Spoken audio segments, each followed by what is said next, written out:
喂，等一陣，等一陣。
半島來賓各位同學，歡迎你哋嚟臨香港樹仁大學出席第2屆香港大專與時事論聯賽初賽環節。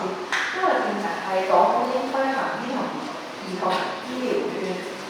首先為大家介紹今日嘅評判，佢哋分別係香港理工大學中國語文教學中心導師蔡玲女士，香港樹仁大學中國語言及文學系助理教授陳耀榮博士。香港都會大學教育及語文學院助理教授冼俊文博士。好多謝3位評判喺百忙之中活動出席，並擔任是次比賽嘅評判。接住落嚟會為大家介紹今日嘅辯論員，正方香港中文大學靈書院，主辯黃浩正同學，一副金子文同學。陳家豪同學，葉辯陳卓希同學，粵方香港中文大學崇基學院，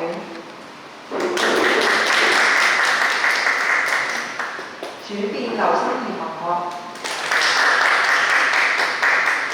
一副姚浩然同學，二副張之橋同學。葉辯陳俊賢同學，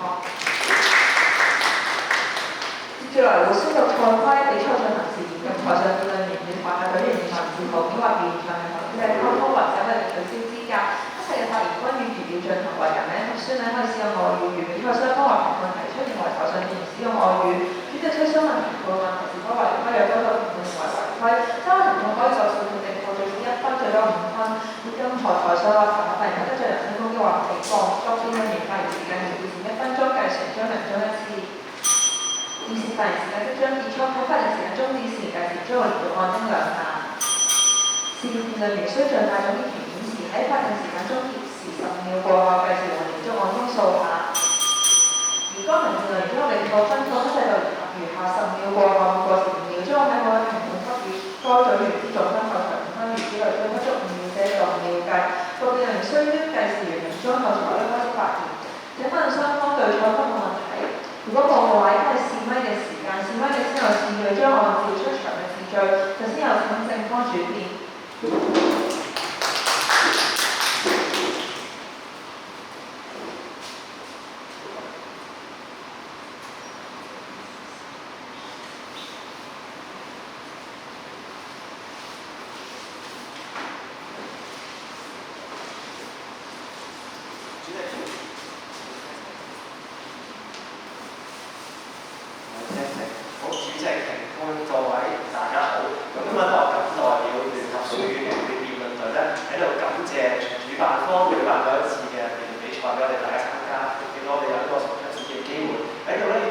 謝3位評判會唔會出席今次嘅活動。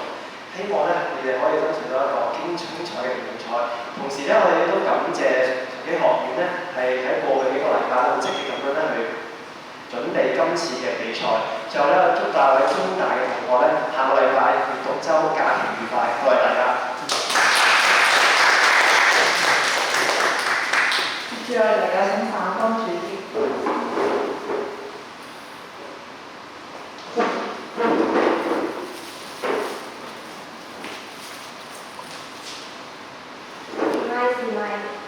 主席、評判著各位大家好，我謹代表我方香港中文大學神經學院辯論隊，感謝3位評判喺百忙之中撥冗出席並擔任是次比賽嘅評分工作，同時亦要感謝友方香港中文大學聯合書院粵語辯論隊喺過去嘅7日同我哋一齊努力，為是次比賽作準備，互相切磋辯技。最後亦要感謝賽會同埋香港樹仁大學提供咁舒適嘅場地供雙方作賽。嚟到3月春天嘅來臨，氣温咧都驟降啦，有幾陣微雨同埋天氣都變得潮濕。雖然室內嘅氣温驟降，但係希望接下落嚟嘅比賽可以為大家帶嚟一場精彩同埋熱血沸騰嘅比賽。多謝各位。接住落嚟係正方一副。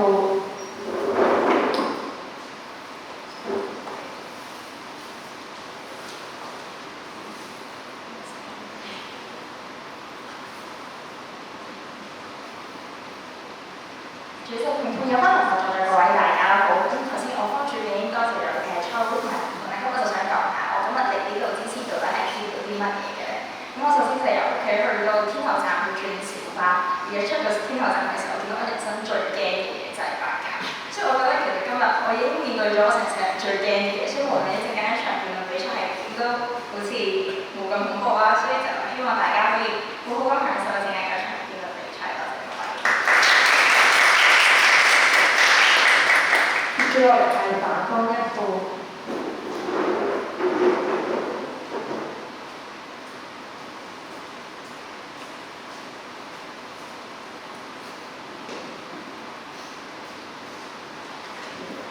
各位大家好啊！咁我哋咧而家喺隊入面咧，成日咧都會用一頭霧水呢4個字咧去講話我哋聽唔明大家講啲乜嘢啦。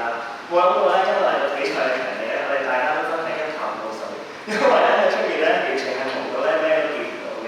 咁希望咧我哋大家講嘅嘢咧唔會令到咁多評判咧我哋對手一頭霧水。多謝大家。接住落嚟係正方二副。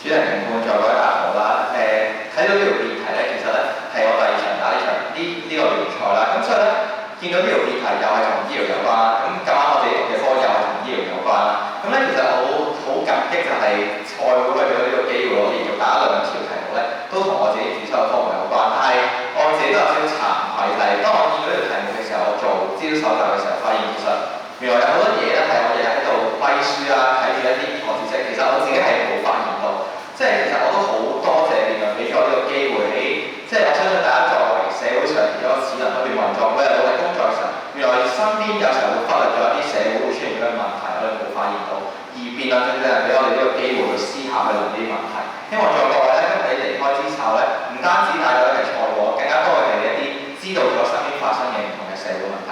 多謝大家。接住落嚟係反方二副。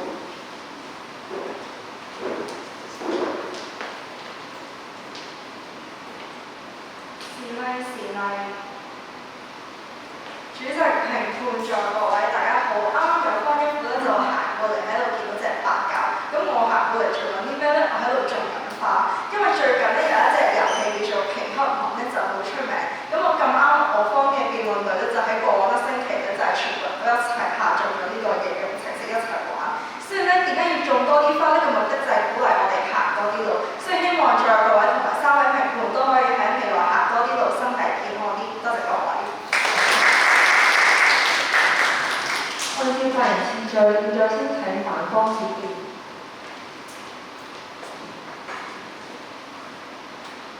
示威。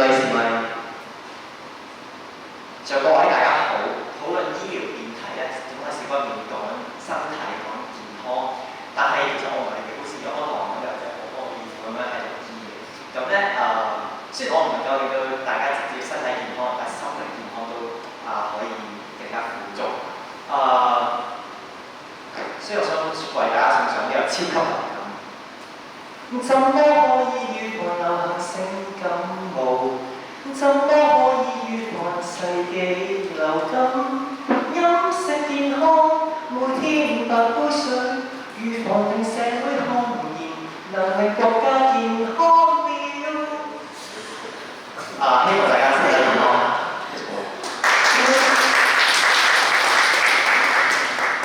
接住落嚟有請正方結結。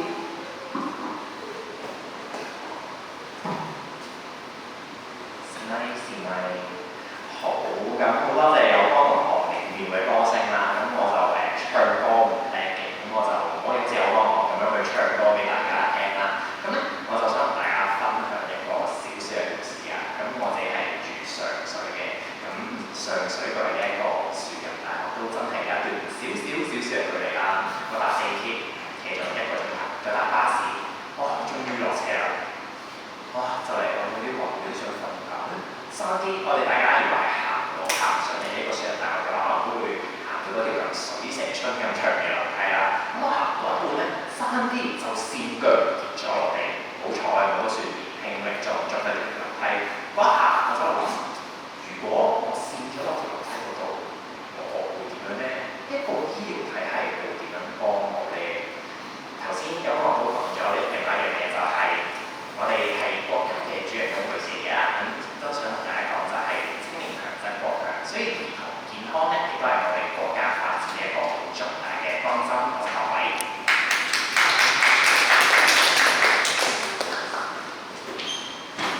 現在比賽正式開始，首先有請正方處辯，有4分鐘嘅發言時間，再加上嘅條示意。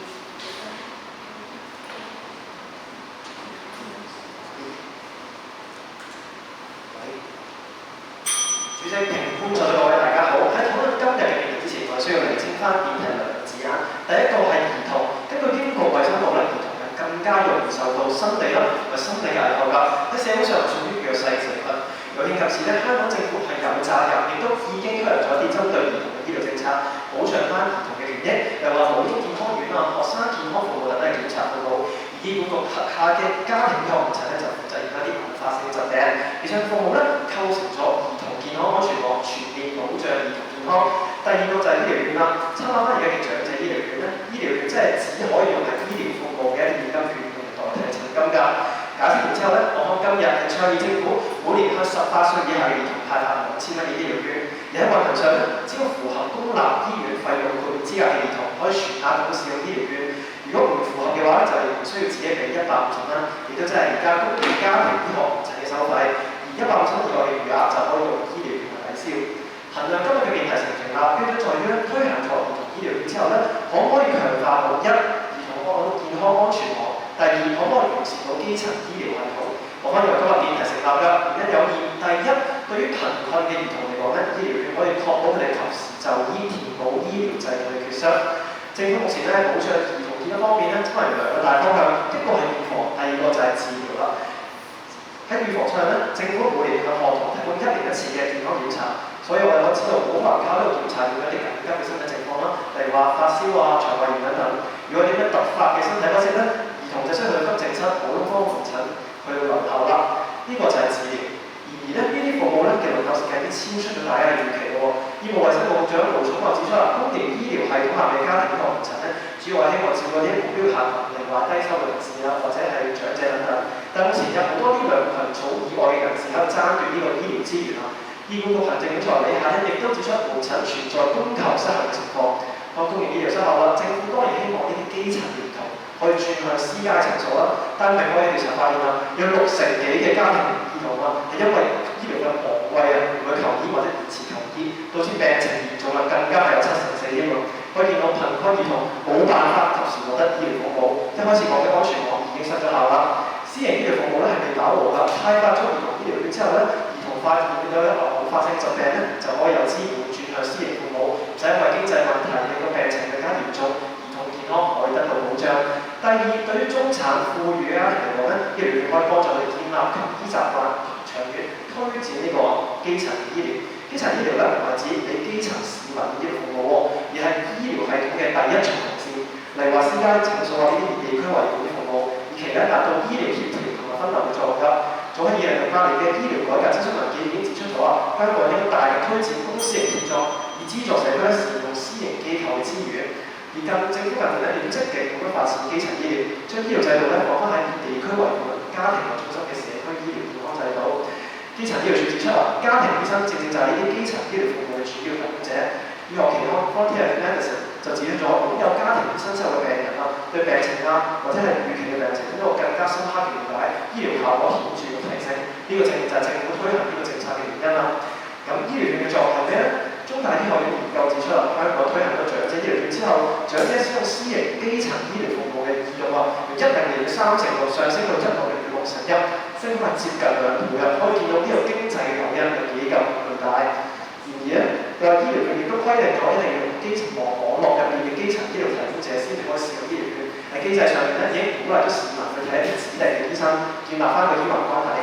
而同咧作為社會美國嘅主人翁，推行醫療券計劃可以從小培養佢哋點樣善用基層醫療網絡，改變市民嘅就醫習慣。最後就想問下有乜同學啦，既然今日推行醫療券，點樣可以令翻水深火熱嘅貧困兒童及時得到足夠嘅醫療援助咧？多謝各位。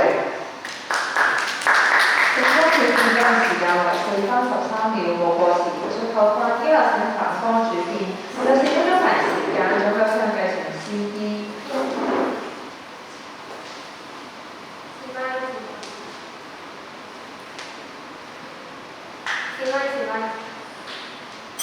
各位大家好，今日有方不斷喺度同我哋數推行兒童醫療券嘅利處，但係審視一項公共政策，我哋唔係應該睇背後嘅分配原則同埋執行成效係咪真係達到有方想要嘅利處呢？我哋見到嘅係香港公營醫療壓力沉重，雖然私營機構可以分擔部分壓力，但正如基層醫療健康藍圖點明，公營醫療係全港醫療體系嘅基石同埋安全網，私營醫療則為願意同埋有能力付費嘅人士提供一個個人化嘅選擇同埋更便利嘅服務，從來都唔係必要嘅，而係一個選擇。然而，部分領域嘅公營醫療系統缺乏充足嘅資源，面對特殊情況，需要私營機構填補不足，長者亦係其中之一。作為社會上嘅弱勢群體，長者缺乏統一嘅基層醫療支援，於是政府喺2014年推行長者醫療券計劃，希望透過補貼長者接觸私人基層醫療服務，達至預防效果，及時發現疾病。近年，新民黨同埋民建聯建議政府推行兒童醫療券，希望減輕家庭經濟壓力，鼓勵兒童盡早求醫。然而，正如有方都承認，政府早已經喺兒童嘅公營門診服務嘅基礎上，獨立提供咗學生健康服務，從出世開始嘅疫苗接種、母嬰健康服務，到成長監測嘅學童牙科保健、身體檢查等，政府均設有完善嘅制度。呢啲服務費用大多已經高度減免，甚至全免，已經成為大部分香港兒童嘅核心醫療保障。難怪醫務衛生局副局長回應指出，兒童醫療券喺實際使用上唔具備針對性，對兒童嘅健康同埋發展需要嘅效用相對有限，並唔考慮推出兒童醫療券。因此今日辯題嘅衡量準則係要睇兒童醫療券係咪符合資源分配嘅原則，並能夠有效改善兒童健康狀況。我方反正辯題原因有二：一、資源錯配疊床架屋。現時政府應花費大量資源喺兒童健康保障措施上，兒童嘅絕大部分需要已經有制度涵蓋。根據2026年最新嘅財政同埋醫療政策，學生專屬預防服務、疫苗接種補貼同埋公立醫院診症補貼呢3項，每年開支總額估計超過10億港元，平均每名兒童已經間接獲得咗1200至1500港元嘅醫療補貼。如果喺呢個基礎上再派醫療券，就會造成政策重疊，公營原本設立嘅學童同埋家庭醫療服務將會被限制，結果就係公帑使咗錢，但服務被棄用，等於政府削弱咗自己嘅制度。呢啲唔單止導致浪費，更加令公共資源嘅效率下降，背離精準資源分配嘅原則。二、政策實力效果堪疑。今日由政府提供嘅保健同埋診症服務已經涵蓋絕大部分常見疾病同埋預防項目，真正仍然未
行派出一位店員到台前單挑，單發言由正方開始，然後輪到反方，雙方依此程序輪流發言，並相當時間用完為止。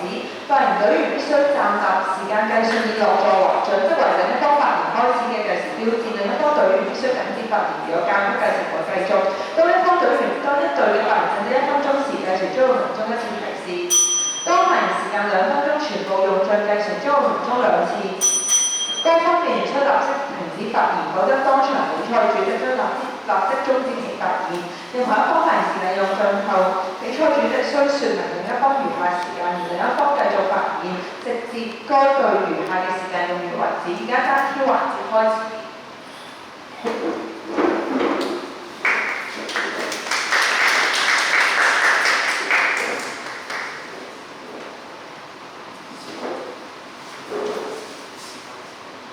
試咪。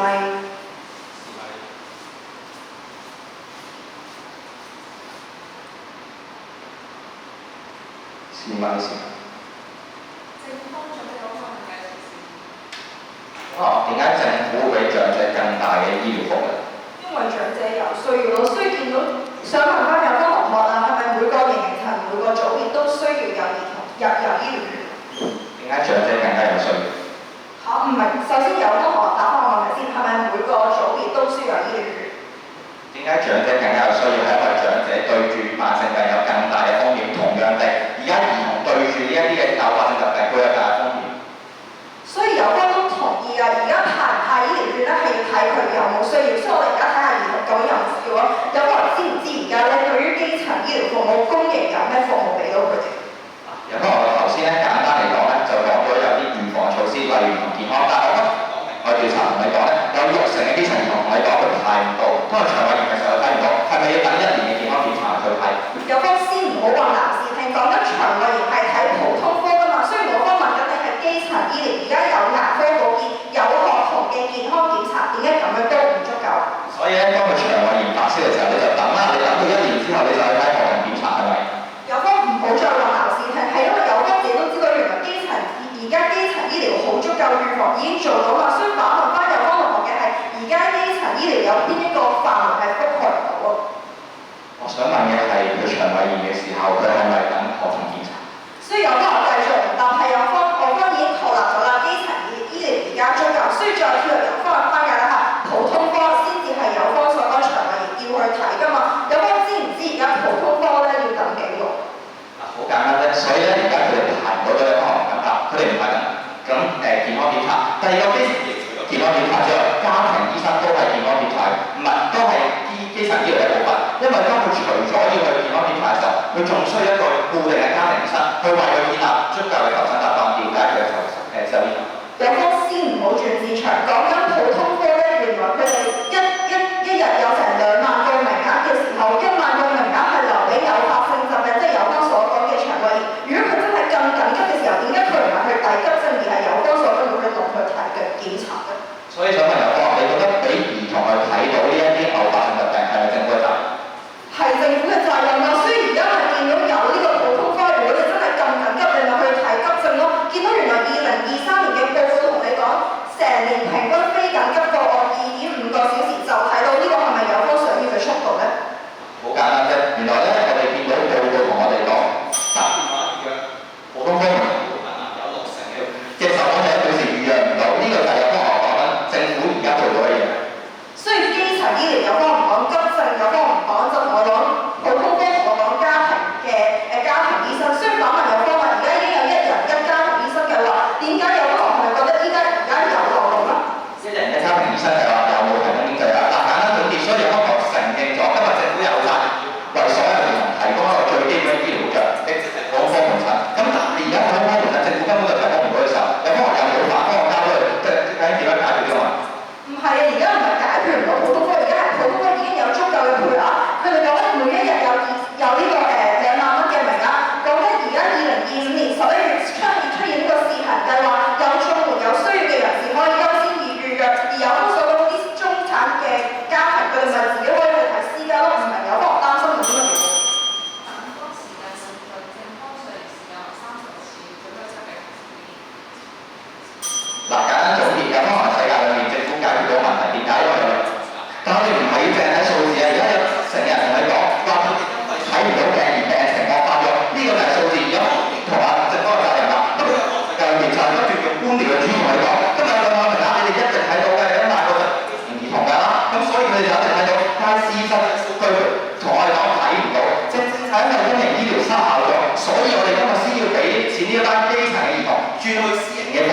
令佢哋可以求神話。既然咁有方都同意，其實例如或者甚至乎有方都同意咧，就要有啲人嘅家庭醫生嘅計劃啦。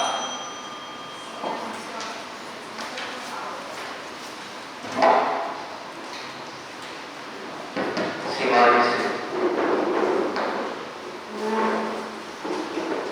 是嗎？意思？是嗎？意思？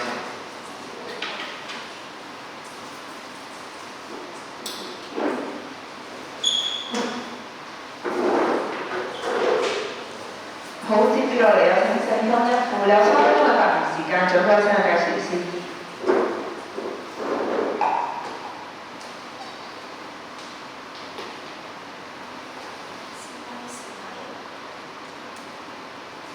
是咪？主席、評判有關同學在座各位大家好。經過頭先單挑嘅環節，首先想去睇有關同學兩樣問題。第一，今日有關同學同我哋講佢認同疫苗兒童保健等嘅醫療服務應該係提供俾所有人嘅。但係當我哋講到醫療券嘅話，中產人民，所以我哋唔應該派嘅。咁我想問下，到底有啲咩服務政府係應該要俾，有啲咩服務政府唔應該要俾？具體嘅標準到底係啲乜嘢？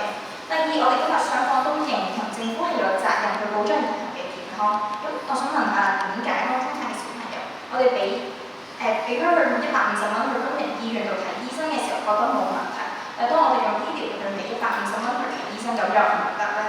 頭先有方質疑到我哋話醫療券同現有嘅制度去重複，但係我想請大家去諗清楚，學童保健牙科檢查係屬於預防性質嘅，幫小朋友去檢查身體、去洗牙、去打針、去等佢哋唔好病。但係醫療券係屬於治療性質，當小朋友真係病咗，令到佢哋有得即刻去睇醫生。兩者又點會重複咧？預防同治療從來都係一體兩面，相輔相成，只有兩者同時間存在，先至係一個完整嘅兒童健康安全網。我哋雙方都認同政府係有責任去為市民去提供醫療安全網，而兒童醫療券正正就係做緊呢樣嘢。如果唔係用兒童醫療券嘅話，我想問下有關同學，我哋有啲咩方法可以去確保呢個醫療安全網係可以成立嘅咧？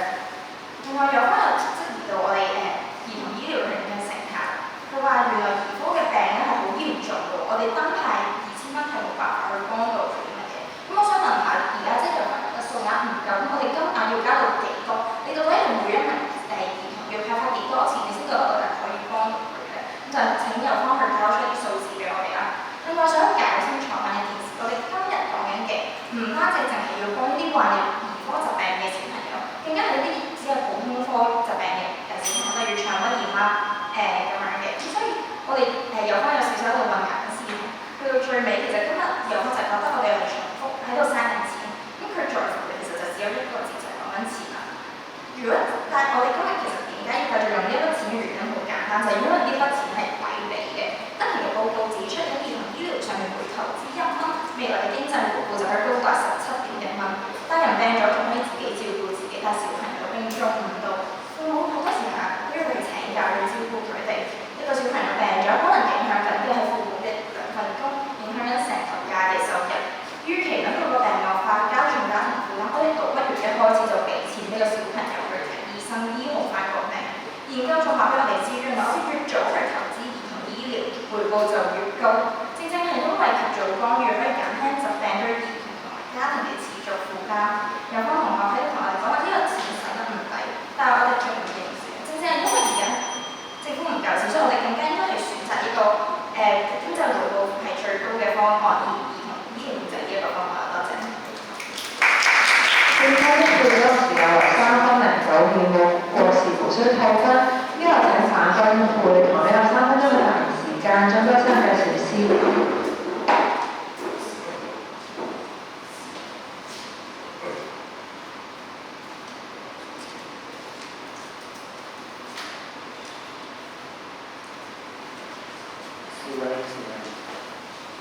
主席、評判有分同埋在座位大家好啦。其實咧今日有分咧主見同日副咧出嚟講嘢好矛盾嘅啦。一時咧同我哋講咧話要預防疾病啦，一時咧又同我哋講咧嗰個醫療券咧係攞嚟俾佢哋去即刻睇醫生，但係睇普通科門診。咁究竟係有方嘅角度應該係做邊樣先咧？但係有方嘅主見同我哋講應該要做醫治普通科先啦。佢哋一副咧同我哋講咧話係要做預防先啦，所以我覺得係好矛盾嘅。好啦，大家好，我哋咧再睇翻咧其實呢個政策嘅推行咧，佢需要啲咩咧？呢個政策嘅推行咧，我其實需要一個明確嘅標。而今日咧，我哋兒童醫療券想達到目標嘅係乜嘢咧？今日講緊咧，我哋見到兒童咧大部分嘅醫療保障咧都相對完善。喺基層醫療方面咧，係有呢個免費疫苗接種計劃啦、學童身體檢查啦、牙科保健啦。喺呢個專科同普通科方面咧，有咧呢個家庭醫學門診優先群組試行計劃啦。社會上嘅弱勢社群咧，患上呢個偶發性嘅疾病啦，即係例如發燒啊，同埋有方最擔心嘅腸胃炎咧，其實咧佢哋可以優先預約啦，令到佢哋咧得到咧呢個及時嘅醫治啦。另外咧，政府咧而家都有推行呢一個醫療費用減免啦，所以根本唔會存在呢有方轉變一出嚟同我哋講咧，話啲兒童冇錢睇醫生嘅，冇辦法及時求醫嘅一個情況㗎啦。所以咧，再提咧有方同學咧嘅兩個論點啦。有方咧今日咧第一個論點咧同我哋講咧就係話貧困兒童咧冇辦法可以及時就醫啦。但係問題係咧，其實我啱啱講過啦，我哋現況底下咧，政府咧係有呢一個補貼啊，同埋咧有呢個優先去睇醫生嘅計劃啦。咁所以唔明白咧有關呢一個普通科門診呢一個單據咧係邊度嚟㗎啦？然之後咧我哋再見到咧就係有關呢啲數據咧都唔清晰嘅，因為有關咧同我哋講咧就係話咧而家咧有成日就打電話咧去睇唔到醫生啦。但係實際上咧我哋講普通科門診咧，除咗係打電話呢一個預約方法之外咧，仲有呢一個醫管局嘅流動應用程式可以預約到啦。所以咧有方咧嘗試要喺度混淆啲數據咧，同我哋講佢哋睇佢哋預約唔到睇醫生啦，但係問題實際上咧佢哋係有其他方法可以預約到嘅。好啦，相信係咧有方同學咧第二個論點啦，有方同我哋講咧話咧可以令到呢一個中產啊同埋呢啲有錢嘅人咧可以有呢個求醫嘅習慣啦。但係問題咧我哋見到咧政府而家都有推行咧呢個一人一家庭醫生嘅計劃啦，所以咧只要咧有呢個共付原則啦，只要俾150蚊咧，其實佢哋就已經可以睇到家庭醫生啦。而今日有方咧再用醫療券咧去補貼呢一筆費用嘅時候咧，正正咧就係我方主編所講嘅價錢跌屋。然之後咁樣嘅情況咧，只會導致咧所以咧有方咧今日如果要推行醫療券咧去幫呢一個一人家庭醫生，就必須要論證現行政策佢有啲咩不足。如果唔係咧，根本就冇需要推行呢一個醫療券去推廣呢個家庭醫生嘅服務。在座各位，其實今日咧香港嘅公營醫療體系咧運作時間咁長咧，其中一個原因咧就係因為公私失衡啦。而公私失衡嘅主要原因咧係因為咧呢個公營機構嘅工作壓力巨大啦，薪酬同埋工作量不對等啦。相反咧，私家醫院咧同埋診所工作環境自由度咧都更加高啦，令到咧更加多嘅醫護人員流入呢個私營市場，而派發醫療券咧只會令到呢個問題更加嚴重。多謝大家。眼中一票所有時間為3分09秒，冇過時無需扣分。之後請正當二副有3分鐘嘅發言時間，最後請兩個小 C.E。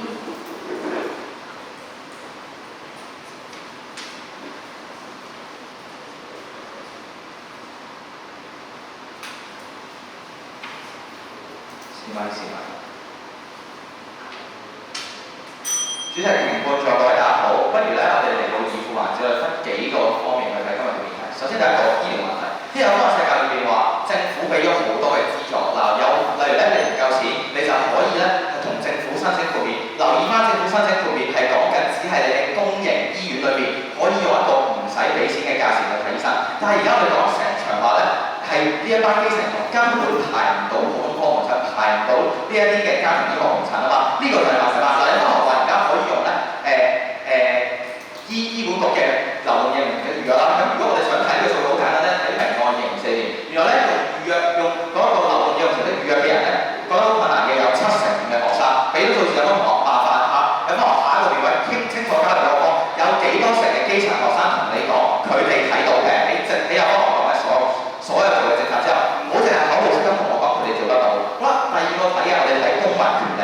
嗱，喺有翻學世界有翻學單挑顯現咗，佢認同咧今日兒童政府係有責任提供一個較低嘅價錢俾兒童去睇病，有翻學認同㗎。但係去到後場咧，又喺度跳翻出嚟就話咧，佢覺得咧你嗰班中產以上嘅人咧睇病，佢覺得唔應該嘅，佢覺得點解政府要俾錢佢哋啫？但係一方面又同意俾嗰班中產去公營嘅醫療診所度用150蚊嘅價錢睇病喎。但係喺有翻學世界裏面，其實佢暗啞底根本就係同意政府係應該要提供呢個服務㗎嘛。因為喺香港嘅政策底下，我哋冇醫療嘅保險，而香港政府唯一提供嘅公營嘅醫療福利就係公立醫院。當今日公立醫院做唔到佢嘅作用嘅時候，政府咪就有責任去提供一個補救嘅措施咯。其實今日成場咧，有方同講咗好耐，其實交唔出兒童醫療券任何嘅一個弊處，講到尾佢只係覺得兒童醫療券有機會做唔到，但係至於點樣有機會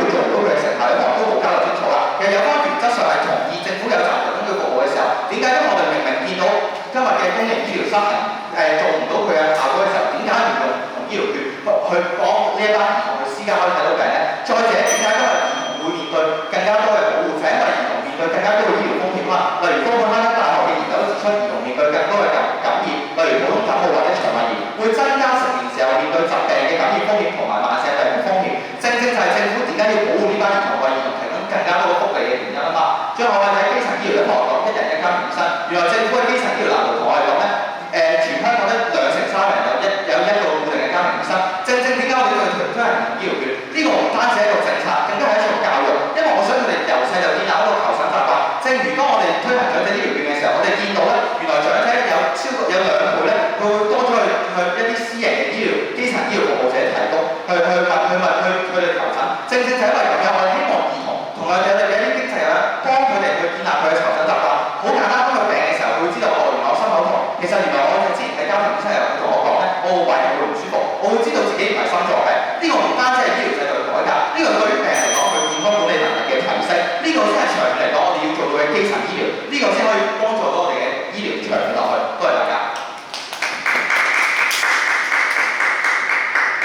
正方二副所有時間3分08秒，冇過時，所以後句應該有請反方二副嚟同一個3分鐘嘅發言時間，將優先繼續司醫。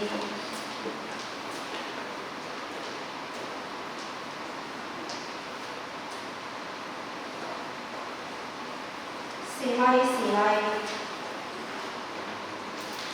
在我哋好討論呢一件性嘅辯題咧，就需要知道一個理想嘅政策應該點樣去設計。所以以父為自己用3個條件同大家分析今日嘅問題。第一，呢個政策係咪對症下藥咧？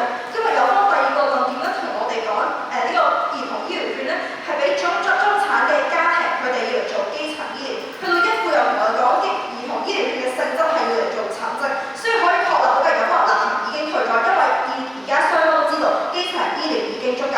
雖然有方全場講得最多係咩咧？就係普通科唔夠。但係問題係點樣咧？正如有方二副份明愛報告同我哋講，90人預約1日就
落嚟嘅台下發問嘅環節，每間院插有1次台下發言機會，台下發言者無權要求常人作答，發問按對方有1分鐘嘅時間準備。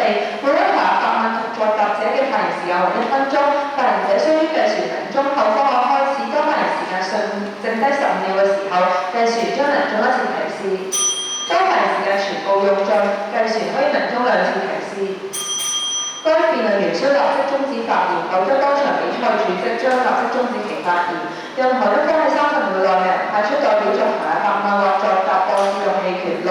台下發言者必須發問，或者發問一方無分，對方覺得該題之滿分，亦有任何爭議而提告異議為準。首先有請正方同學作第1次台下發問。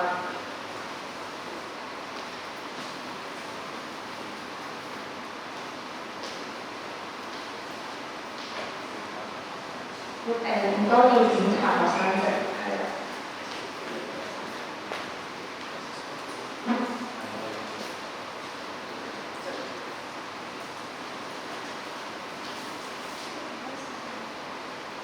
有1分鐘嘅發言時間，準備我請計時司儀。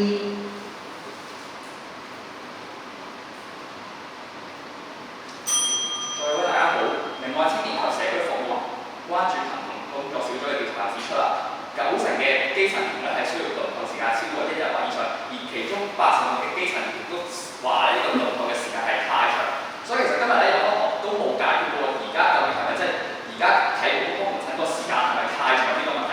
即係有科學都係既然長者係可以去將佢哋嘅嗰個資源分配落去，俾私家醫生去幫佢哋分擔公營醫院嘅壓力嘅時候，其實兒童都同樣能夠做到呢樣嘢喎。跟同學有方其實嘅立場都好矛盾㗎。有方又話要推行呢個1人1家庭醫生，但係個問題係而家輪候時間係要10至20個星期，所以喺按照有科學邏輯，既然要普及每個基層都能夠可以有家庭醫生嘅時候，點解長者就可以使用呢個私營醫療資源？但係兒童同樣都係弱勢群組，佢哋一定要爬翻東南，要等10至20個星期，又唔可以得到政府嘅資助咧？多謝各位。結果有1分鐘時間準備。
有請反分同學答辯，有1分鐘發言時間，準備我請計時司儀。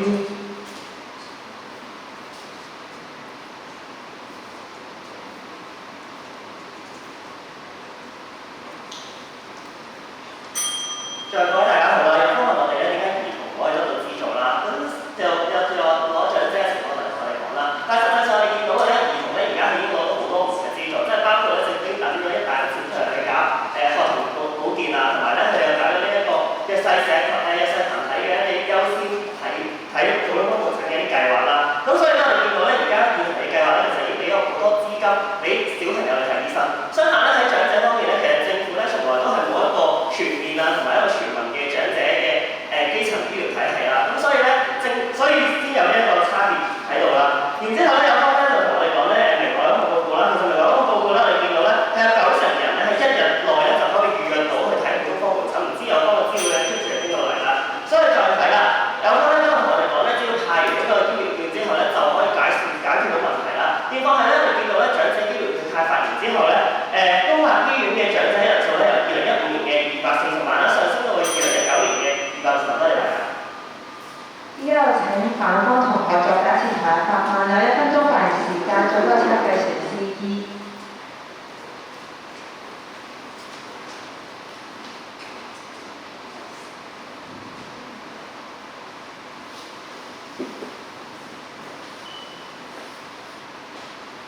再各位大家好，今日有分同我講成場咧話難以預約嗰份資料啦，啱啱我方睇到啦，原來嗰份咧有效嘅受訪數字只係得300幾個，你用300幾個去代表全香港市民，到底呢樣嘢係咪公允呢？所以我剛同你講咗啦，原來而家服務的而且確大部分人要預約嘅已經預約到，即使預約唔到，我方都已經同你講，有1人1家庭醫生去鼓勵佢哋去私營嘅機構裏面，你所講嗰啲嘢究竟點解而家呢1人1家庭醫生嘅減免計劃係做唔到，需要再額外去俾多啲嘅醫療券咧，係有可能從來都冇解釋過。所以去到最尾啦，有可能呢個政策咧只係一個目的嘅啫，減少輪候時間，但到底實際上會減少到幾多？有啲乜嘢先前嘅實證去支持咧？從來都冇交代到。反而我啱啱同阿回答嘅時候都答咗你咧，原來減完長者醫療券之後，長者去睇急症室嘅人數越嚟越上升。所以想問翻阿康啦，你減完呢啲醫療券，你可唔可以交代下，到底你預計會減少幾多輪候時間？到底實際上有幾多人受益到咧？多謝各位。政方喺分咗時間準備。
有請政安台答辯有1分鐘發言時間，準備參加邵思怡。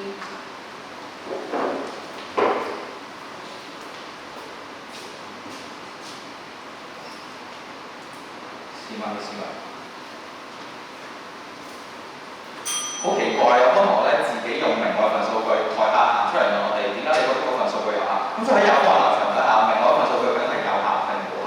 嗱，另外啦，如果有幫我唔中意明愛份數據，好簡單，我哋用第二份數據。2022年民建聯指出咧，冇尋求公營醫療服務嘅主要原因係因為輪候時間過長。同意人咧又唔誠實，因為我唔中意呢個數據唔緊要，我哋用第二份數據講咯。但係有幫我到而家我哋交到1份數據同我講話，佢哋覺得夠嘅，因為有幫我成日做到，所以簡單睇到根本今日公營醫療問題確立咗。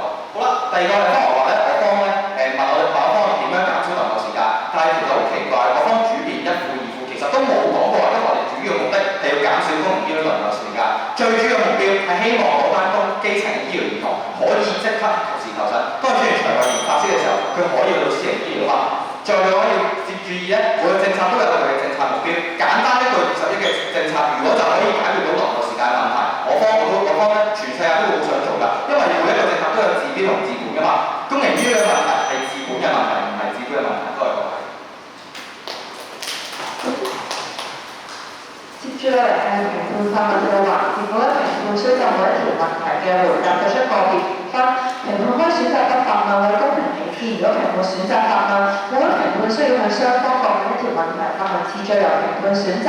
為評判需要首先是要向何方發問，評判亦可選擇用同一條問題詢問雙方，雙方共用準備時間，第一次由正方開始回答。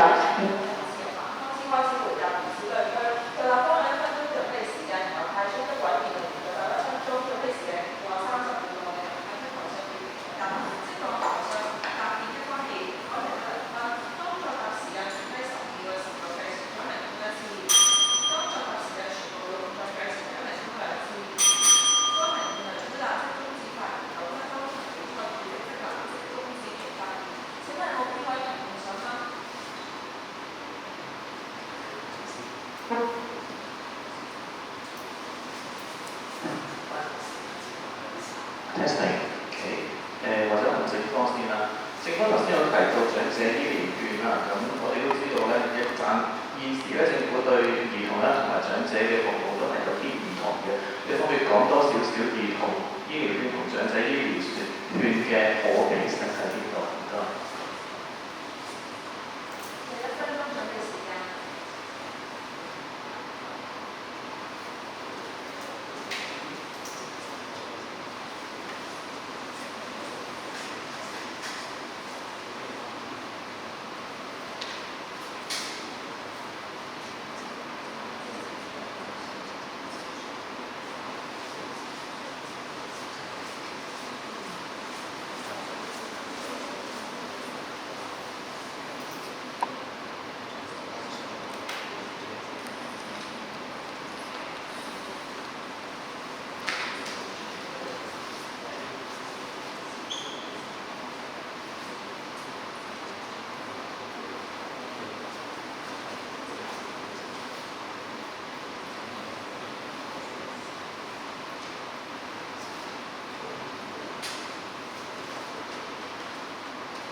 好多人唔嘅問題啦。咁我哋立場入面咧，長者醫療券同兒童醫療券其實佢哋兩個目的針對嘅都唔一樣，因為長者醫療券想改善嘅係例如一啲長者慢性病啦，但係兒童咧佢哋唔會出現呢啲病，但係我哋更加想針對係兒童，佢哋會一啲偶發性疾病，例如腸胃炎呢一類嘅疾病，所以佢哋兩個咧唔一樣。但係我哋更加想講嘅係背後嘅邏輯，點解長者醫療券值得政府喺長者投資更加多啲，而兒童咧同樣地都值得政府投資多啲，係因為背後嘅邏輯在於兒童同長者同樣地都係一啲弱勢嘅社群，佢哋面對疾病嘅時候有更加大嘅風險。例如咧，我哋同樣講肺炎嘅時候咧，其實兒童咧相比成人，佢有更大嘅風險因素咧，會令到佢出現一啲併發症。正正就係因為呢個原因啦，令到我哋覺得當政府願意喺長者身上投資更加多錢嚟提出長者醫療券嘅時候，我哋覺得咧兒童都值得都值得政府去投資多啲錢，去長遠嚟講咧降低我哋成個醫療成本。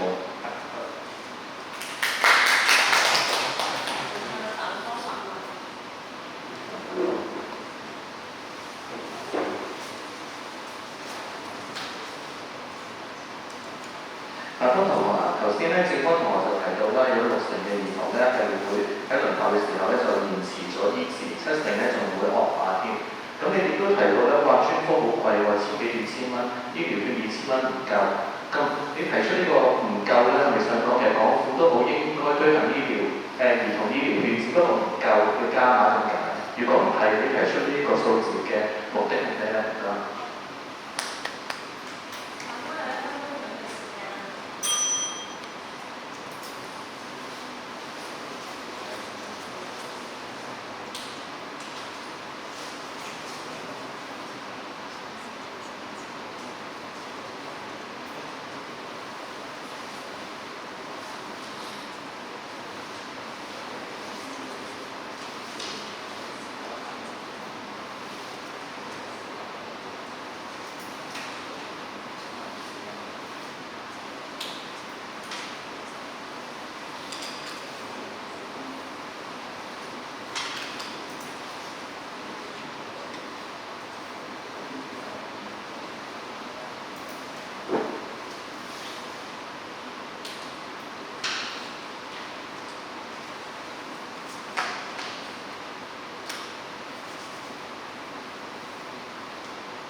多謝評判嘅問題。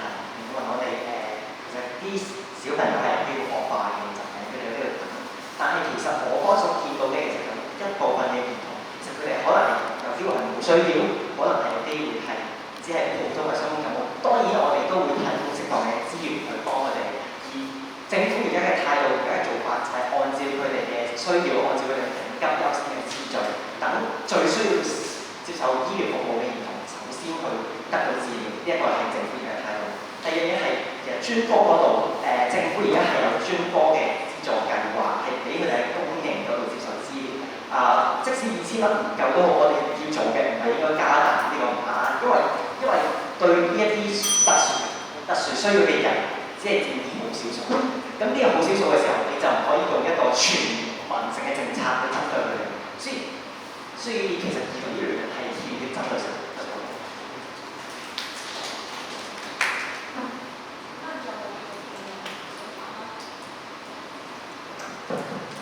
咁即係我問反方先，係咪咁嘅意思啊？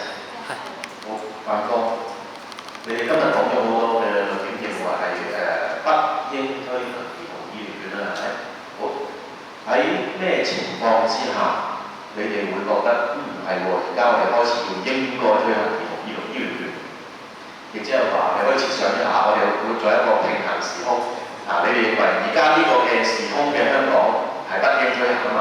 好，假設我哋穿越去另外一個時空，另外一個香港，嗰個香港係點嘅樣？你先至覺得喺呢個香港2號咧係喎，就應該要有兒童醫療券。唔該。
咪。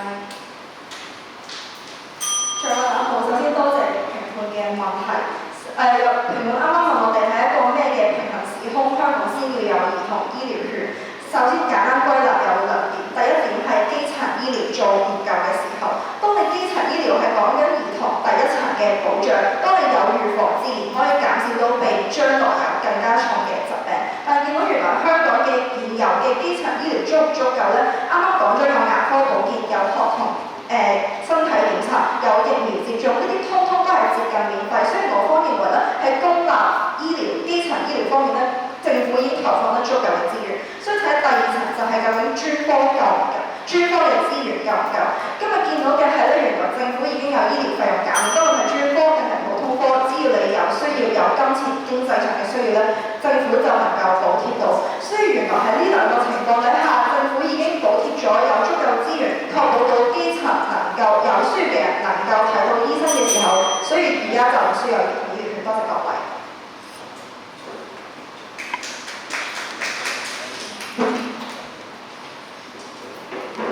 好，咁就輪到正方啦。其實我應該係可以代反方去重申一次佢哋嗰個問題，因為佢哋好早已經問過你呢個問題，應該主辯嗰時問過，但係你哋好似冇乜點答，可能呢個時候就話佢個字喺醫療券入邊有啲乜嘢獨特性導致你哋覺得一定要去換言之就係話，我哋公司亦都係政府應該社會應該要照顧兒童，呢個確實啦。但係點解一定換醫療券？唔用醫療券現時嘅制度有啲乜嘢係做唔到嘅咧？唔該晒。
如果冇評判發問，評判發問環節結束，接住落嚟係自由辯論嘅環節，現正宣讀賽規。自由辯論發言必須喺兩隊之間，首先由反方隊員發言，然後由正方隊員發言。雙方輪流發言直至時間用盡為止。據對耗時累積計算，一方發言結束則開始計算另一方用時。喺總時限內，各隊員嘅發言次數及用時不限。如果一方用時已經用完，比賽主席需説明另一方餘下嘅時間，而另一方可選擇放棄發言，亦可輪流發言直至時間用完為止。放棄發言者不影響計分。每方均有2分以示發言時間即將結束，發言時間終止時，繼續將連續按鐘兩下。是辯論員需立即終止發言，如不終止發言，主席將立即終止其發言。如果評判認為自由辯論任何一方被擊倒，可舉起擊倒牌向主席示意。如多數評判已舉起擊倒牌，主席需宣布進入30秒嘅冷靜時間。冷靜時間唔會繼續雙方嘅發言時間，之後會繼續自由辯論嘅環節，由最後一次發言者嘅另一邊開始發言。評判可以喺暫停後再次舉起擊倒牌，如果出現第二次多數評判舉起擊倒牌嘅情況，自由辯論即會結束，比賽直接進行1分鐘嘅結辯準備時間。先開始。有人陣間支咪話喺呢度講嘢大聲啲，如果 OK 喎，支咪。支咪。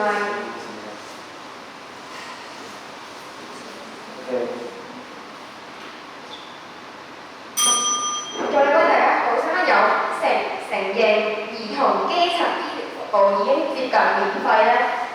兒童基層醫療服務咧有好多範疇，檢查一類，治療都係另外一類基層醫療。有方先唔好混淆師兄，基層醫療講緊咧就係做預防嘅措施，講緊治療咧係第二、第三層嘢，所以再問翻有啲同學而家基層醫療有啲乜嘢係治療唔到嘅咧？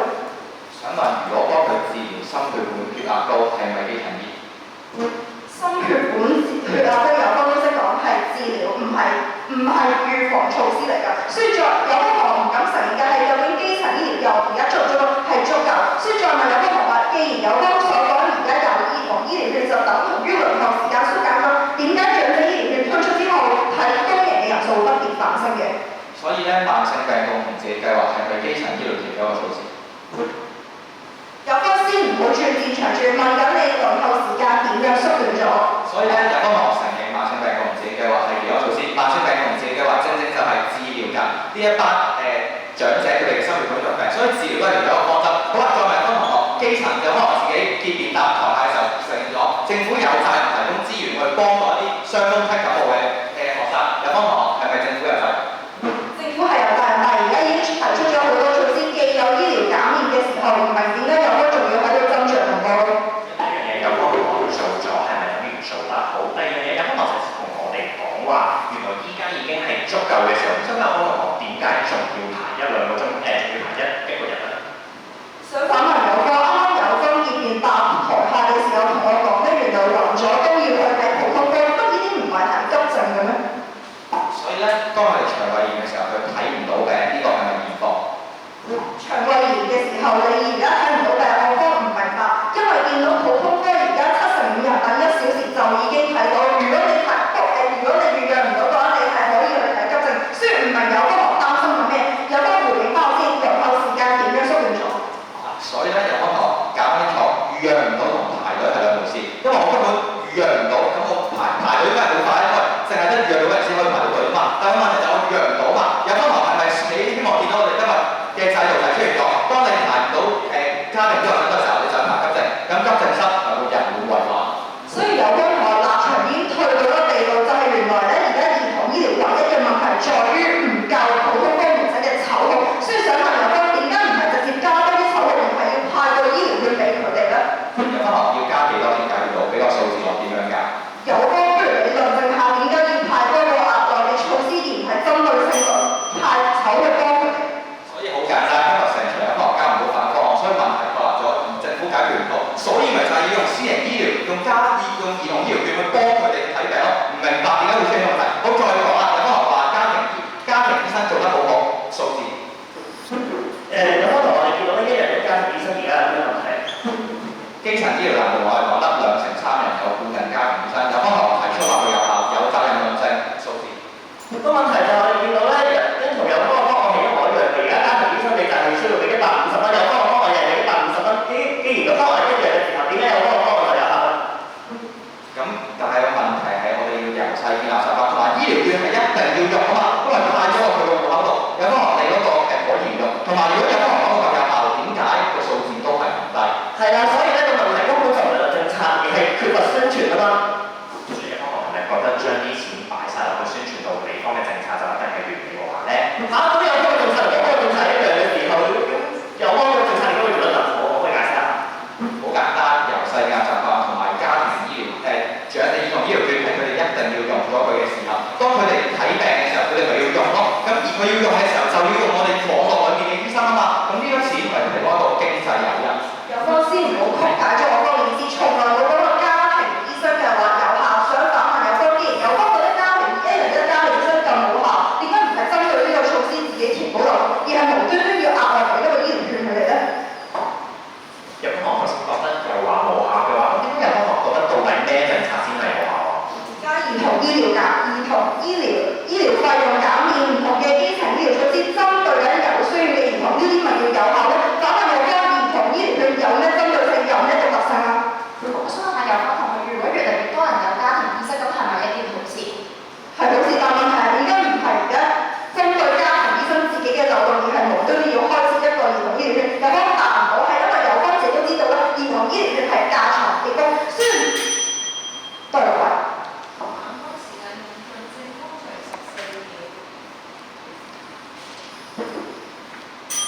所以咧好簡單啫，有方同學咧不斷咧就係咁提出政策有漏洞，但係又冇講到改善方案，但係又不斷話呢個政策係有效喎。我方唔明白，既然明明政策出現漏洞，而我方今日見到咧，當例如長者醫療券推行咗嘅時候，係可以鼓勵到長者多啲用基層醫療服務，長者醫療券同樣。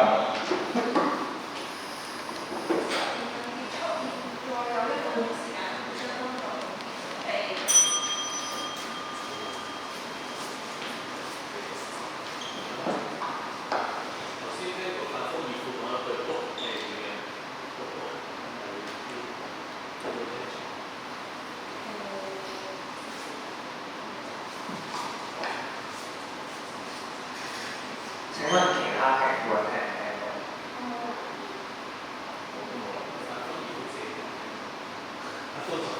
佢自己話聽唔到。咁由於咧我哋咧自由辯論冇外語嘅扣分嘅機制，咁可能咧呢部分就交俾評判自行決定喺分子上面點樣去處理。請問大家對呢個處理有冇疑問先？如果冇嘅話，個處理上，因為我哋賽規冇話自由辯論嘅，你話英文或者英文要睇字分，冇呢個賽規上面嘅處理，所以就交俾評判喺評分嘅時候，自己將呢個嘅啱啱講過外語嘅呢個行為係評分嘅標準或者評分行為。唔該晒。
主席、評判長各位大家好，啱啱自由辯論針對緊嘅家庭醫生嘅針對性，但係其實家庭醫生一樣嘢比較缺乏，唔係應該係由家庭醫生減免計劃嗰個着數，點解係由一個兒童醫療券嗰個着數咧？咁又點解唔係家庭醫療券嗰度着數咧？所以啱啱評判發問嘅時候，其實有方都答唔到佢嘅獨特性，其實其餘嘅政策都可以補足到有方所講嘅缺口喎。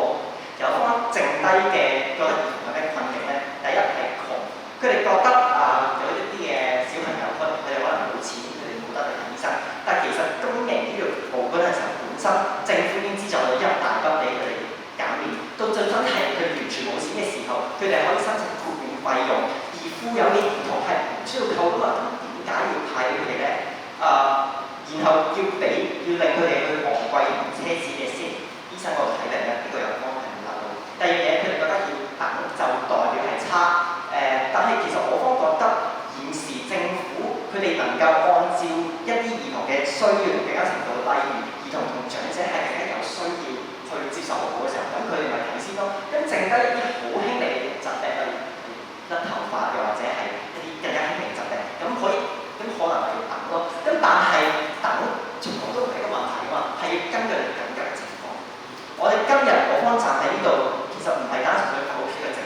亦想藉住呢個辯題問一個更加根本嘅問題：一個理想嘅醫療政策係要點樣嘅咧？我哋認為有兩個特質：平等同埋可持續。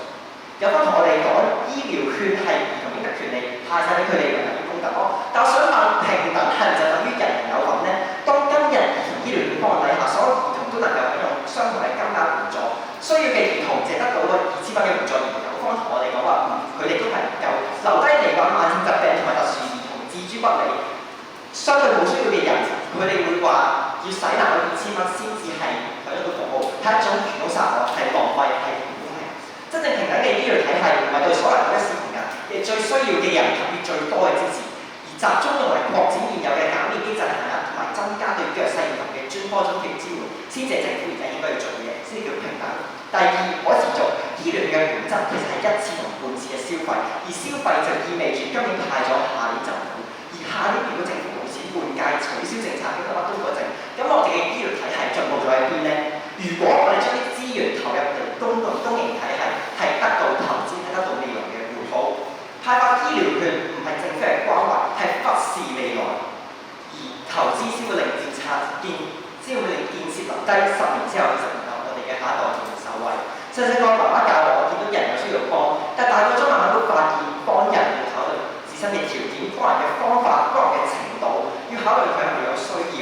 個人而言都要考慮咁多嘢，何況係一個城市嘅發展方向，影響未來10幾年嘅政策呢？所以確立原來推行一個政策係要謹慎，係要斟酌。雖然到呢度可以得出結論，原來推行一個政策係審慎嘅態度考量，針對各持份者嘅需要，有方無斷咁覺得長者醫療券照版主管咁複製佢，就能夠幫到兒童，係有方唔相信兒童，唔相信政府。所以，與其疊床架屋要花公帑，不如回歸翻根本，鞏固翻公營嘅體系，聚焦專科服務，令每一個香港嘅兒童，不論背景、不論貧富，都能夠喺需要嘅時候得到及時有效、可負擔嘅醫療照顧。呢個先係我哋追求嘅醫療體系，呢一個先係香港政府真正需要去同佢嘅責任。各位。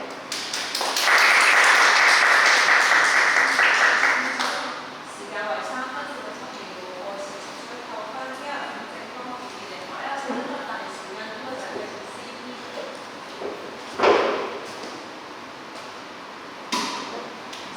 是咪？在各位大家好，其實有科學嘅主編提咗2隻字，好有趣，選擇。嚟到結語嘅位置，我哋不妨用一條問題：基層市民病咗，點解唔去睇私立，去公立排10幾個鐘？唔通係因為佢哋身痕唔想同人爭？又或者其實佢哋根本就冇得揀？到底係選擇定係接受一個無可奈何嘅現實呢？香港社區組織協會喺2022年提出一個訪問，訪問咗全港嘅基層市民，只係得300個，當中有84.5%嘅受訪者就話自己冇接受過定期嘅醫療檢查，個原因係咩啊？係因為欠缺金錢。在各位，一般市民佢喺公營醫療診所要俾180蚊，係成本價2400蚊嘅7.5%。有可能都知道，今日喺私家診所喐卡就要幾千蚊嘅時候，梗係大家自然都會上去喺公營醫療診所啦。但係今日見到嘅係一啲富有嘅市民，係佢哋有錢，佢哋想嘅話，佢哋去睇私立都得，佢哋可以去睇公立。今日佢哋係有得選擇，但係翻返去基層市民入面，佢哋係冇選擇。其實我個人願景好簡單，從來都只係想令到基層可以有選擇嘅權利。總之全場今日有個同學問下4個問題，就1年6抽問。咁我其實覺得好有趣。頭先結辯一出到嚟就同你講話，係咪等就叫做差呢？我可以同有個同學講，係啊，有個同學要等得耐就係變差。咁我有冇聽過啲人發燒燒到個腦變壞，燒到變腦炎呢？再者，有個學先同佢講，喂，派咗長者醫療券之後，佢喺公營醫療嘅人多咗喎，咁即係醫療券有問題啦。但係我今日原因有好多嘛，人口老化、慢性病嘅普及率上升，一個你點可以單一歸因呢？第二，要求健康，我從來都冇同有同學講話，今日醫療券呢一個每年用20億嘅政策係要解決晒成香港結構性嘅所有醫療問題。咁時任食物及衛生局局長陳肇始教授，佢都一開始佢都同我哋解釋話，呢一個政策嘅目的係要為市民提供額外嘅選擇。擇，係啊，又係選擇。今日佢哋係希望令到市民有權利可以去按照住自己嘅情況去選擇自己要用咩嘅服務。今日我方見到嘅係輪候時間長，有方我都識講係公私營分流欠佳嘅時候，其實方案並唔係矛盾，今日明明就可以配合。第三，立場矛盾，一個其實好有趣㗎。我哋講話偶發性嘅疾病，你咪去預約咯。有方同學用嗰個中文㗎，預約同埋偶發，其實呢兩組嘅詞語正正就係相反。今日我哋見到，再者有方同學講話，政府做咗好多設施，但其實有方同學都要諗清楚，做咗咁樣可以做得好叻。第三樣嘢，有方同學可以見，有方同學先同我哋講話，我哋放眼未來，好去睇未來。咁醫務衛生局局長副局長同我哋講話，2039年香港300萬人入面有香港有300萬人有病，每一台打麻雀機4個人入面就有3個人都係有病，剩低一個人好健康，唔係啊，佢淨係未去睇檢查㗎咋。見到嘅係香港未來面對住好多嘅社會改變，人口老化、慢性病不斷上升呢兩個問題，政府必須要放眼未來，去將一個醫療嘅重心由治療轉做預防。今日頭先我方所講嘅一個醫療券，正正就係有助市民由細到大見到一個有病就去睇醫生嘅習慣，而呢一樣嘢係其他人都做唔到嘅。其實政府嘅責任嘅話係咩呢？醫管局同我哋講話，政府嘅基本理念就係要令到市民唔會因為有經濟嘅原因而冇辦法得到合理嘅醫療照顧。今日泛民國家主席同我哋講話，凡係有利黨人嘅事，我哋就要去做。這件事今日我哋都應該要去做。多謝各位。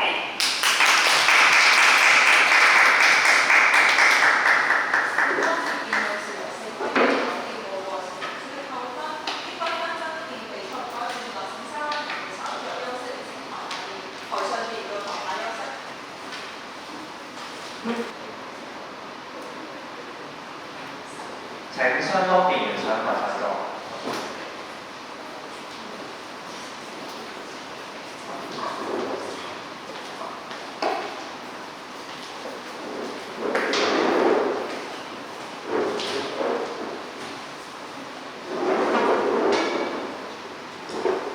喺宣佈結果之前，首先有請各位評判就今日對抗雙方嘅表現給一些寶貴嘅意見。首先有請香港樹仁大學中國語言及文化系助理教授陳耀榮博士。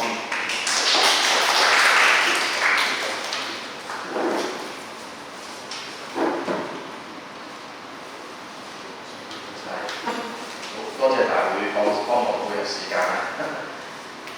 因為今日我自己趕時間，所以我想講先6點半就我要講嘅。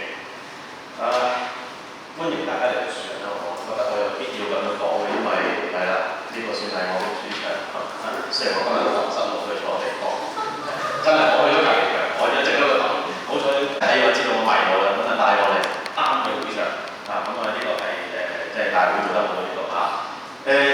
呢一個題目啊，今日聽咗落嚟之後咧，我有幾個新嘅感覺咯，即係同以前有啲唔同。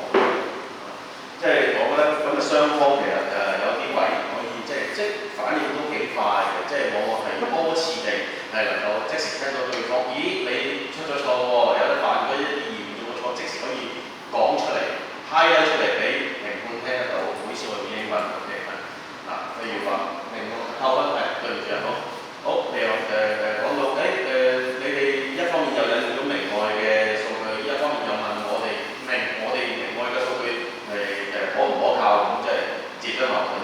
咁呢個會係非常之重要嘅一個動作嚇。咁其實正反雙方都做到，有幾次係做到嘅。咁我覺得唔一日講啦嚇。咁呢個係好嘅，即係比起我過去幾年聽過嚟講咧，呢一個位係比較突出嘅。咁當然啦，除咗好嘅之外，我哋都要睇下點樣可以唔好話唔好，不過點樣可以做得更加好。第一就係話咧，大家喺即係構思你嘅台詞嗰陣時候咧，你唔可以而家唔係寫法本嘛，而家唔係叫你即係按住個模板套用個模板係咁樣就 copy 一次咧，唔好意思重複一次咧，然後就當係啱就高分，唔係咁樣。有時因時制宜就好似今日咁樣。今日大家留意到啦，基本上嘅台下係冇觀眾，所以如果我哋都係大股民嘅，但係評判俾意見，我哋企出嚟嘅就要向後望嘅，咁就唔合理啦，係咪？而家好明顯只有你哋，只有一次，大家坐咁啫嘛，係咪？咁我梗係坐喺度望住你哋，望住呢個方向嚟你評語啦，係咪？同樣啦，即係主言，你嘅角色係要落定義，啱，你亦都提到呢件事，但係你有咗呢個嘅標題之後，你嘅內容係咪真係落咗定義咧？今日8位同學加埋2位台下嘅同學都冇講呢樣嘢，咩叫認同？你聲稱你為意同落定義，呢個係你嘅第一句，但係之後咧，你冇定義到乜嘢叫認同，你淨係講話認同係應該要我哋去照顧嘅，呢個唔叫定義，明唔明啊？反方嘅主面其實都有類似嘅問題，唔好濫用恩賜，因為其實你睇你講嘅台詞入邊，其實你上面嗰恩賜嘅上面同埋恩賜嘅下面係冇因果關係，你只不過係照抄一啲模板，咁所以呢個會令我覺得好，即係我聽嘅時候覺得，恩賜何來因果咧？你上面同下面冇因果關係嘅喎，係咪啊？但係其實我聽得多，我雖然我知道你通常都話我方反對辯題原因有異，即係我慣咗，我知道你咁講啊嘛，即係所以變咗我都跟得上你嘅邏輯咯。但係我覺得即係突然間嚟嗰個連接少咗，你講咩咧咁啊？另外第二個一個新嘅發現就係咧，因為今日2次嘅自由辯論其實第二即係單挑環節啦，同埋第2次嘅自由辯論，咁都係當然啦，每一次梗會有一科係剩翻啲時間，通常可能剩翻1-2秒，剩翻10幾秒都有嘅。但係今次咧有個好特意嘅情況就係咧，2次都係正方性相當嘅時間，大概都有20秒，係嘛？我唔敢肯定個原因啦，我都唔可以亂咁講因果啊。但係我覺得咧，其中一個可能性就係咧，正方多次其實係你淨係拋錯結論出嚟，你將你個諗法講出嚟，但係咧欠缺一個詳細嘅因果論證。即係你多次講嘅就係話，有醫療券可以養成習慣，睇醫生有病病向淺中醫，其實你哋可以呢個嘅習慣，我幫你哋講埋佢。點解啫？點解有醫療券我就可以養成習慣啫？我明嘅，其實我心裏面我係接受你嗰度，但係要講出嚟，俾大家知道你嘅邏輯鏈條係乜嘢。因為有醫療券，所以導致乜嘢？最終就會養成全民都係病向淺中醫。咁呢啲要講出嚟。咁所以點解你可以剩翻好多時間？其實你覺得你明明我將所有武器都拋咗出嚟啦，咁點解我哋會剩低20幾秒？即係呢個會第一個諗法。正方其實有好多嘢可以擴展嗰個陣地。其實你即係都熟㗎啦，我哋都見過，上課我哋都見過好多次啦，上一隻城大係咪？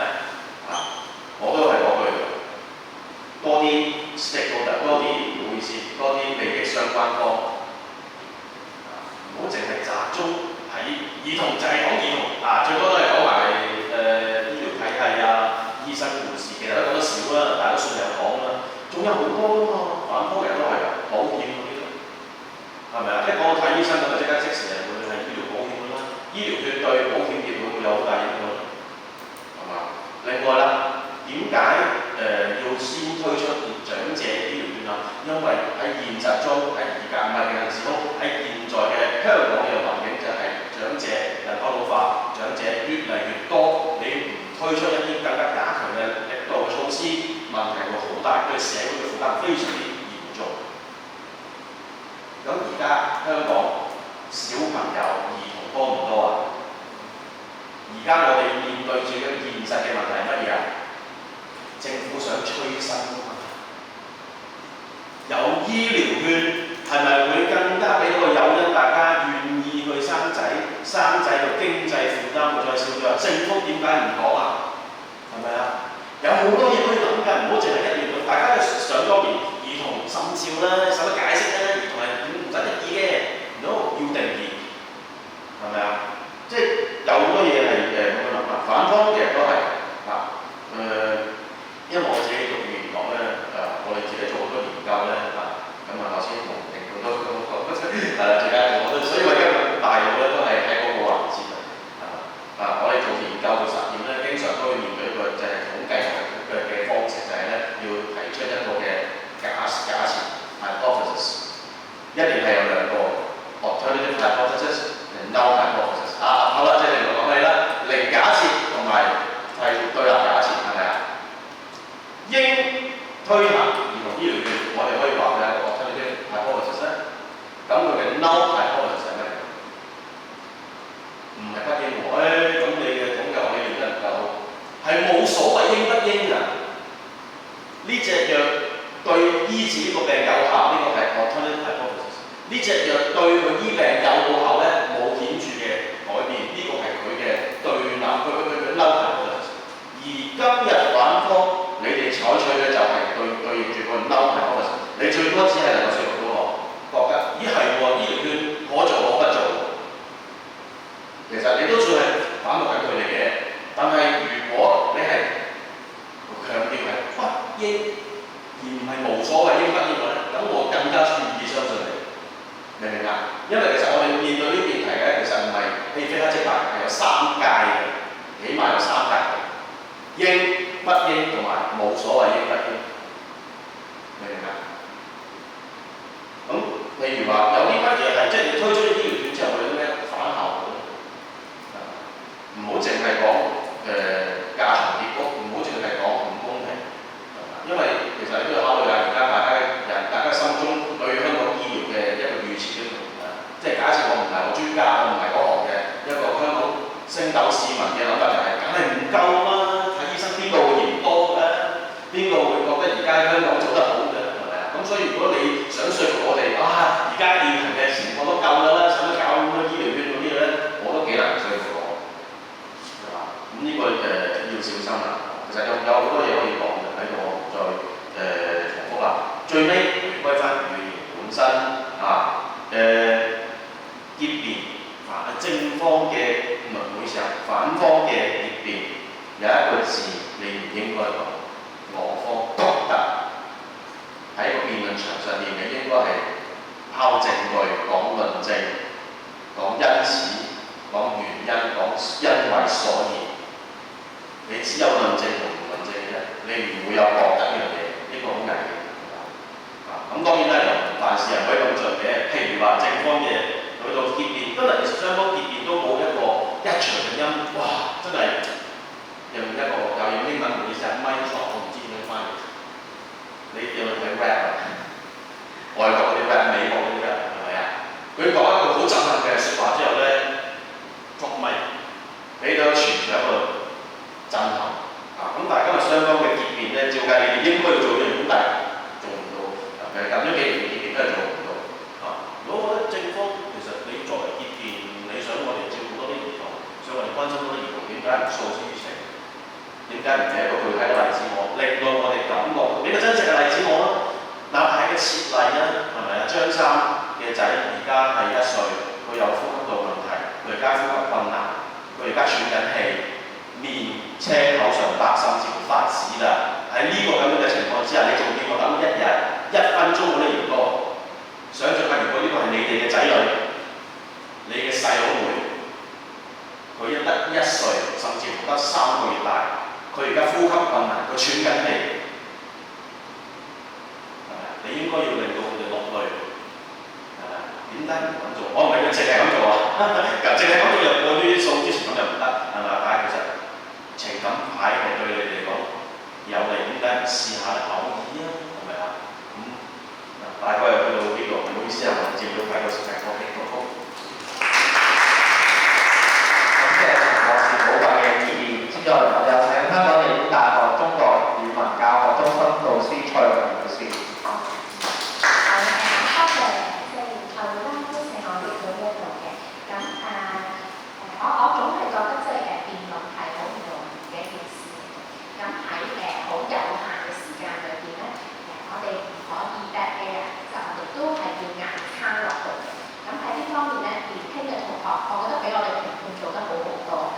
有時都講到眉飛色舞同埋好有道理，但係我哋用咗好長嘅時間。但係同學係唔同嘅，即係喺一個好高壓嘅狀況之內，我哋需要將最關鍵嘅問題講出嚟啦。咁今日咧就我自己兩組俾嘅分係非常之近，非常之近，我估係唔多於1%嘅嗰個分差。咁所以無論結果如何咧，都希望同學喺裏面係有收穫嘅學習嗰啲經驗嘅。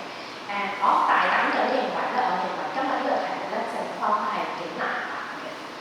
我都好難去考慮點解喺今時今日我哋要臨推兒童醫療券嘅一樣嘢，尤其是講緊即係整體嘅嗰個經濟環境咁差，而現況係非常之沉重。就我哋知道香港嗰個醫療咧係一個任何人都好難喺短時間之內處理嘅問題。咁所以我哋可能係需要講一個願景啦，即係正方嘅結論，嘗試去想像一個健康嘅或者一個明朗少少嘅無論係今日嘅兒童定係明日嘅社會嘅嗰個將來。咁如果嗰個眼光係放到咁闊嘅話咧，咁我就即係正方今日好長時間走嗰條線走得太窄，導致到將自己擺喺一個好危險嘅狀況裏邊。頭先陳老師有提過咧，對於兒童嘅定義嘅，咁我記得好似正方嘅第一句係講緊根據英國嘅某一個講法，兒童係需要被保護嘅一群。我覺得呢個係我哋共識嚟嘅，係唔需要根據英國嘅講法。就正如去到最撈尾咧，我哋講緊一個美麗嘅城市或者美麗嘅社會係都未必要套用到主席嘅講法嘅，因為呢個都係我哋即係全人類嘅對於一個好嘅居住環境嘅一個期限啦。如果我冇記錯嘅話咧，雖然正方或者反方咧係冇將嗰個兒童做一個好實際嘅定義，但係正方嘅方案都有提到18歲以下，我哋都會嘗試去俾呢一個醫療券。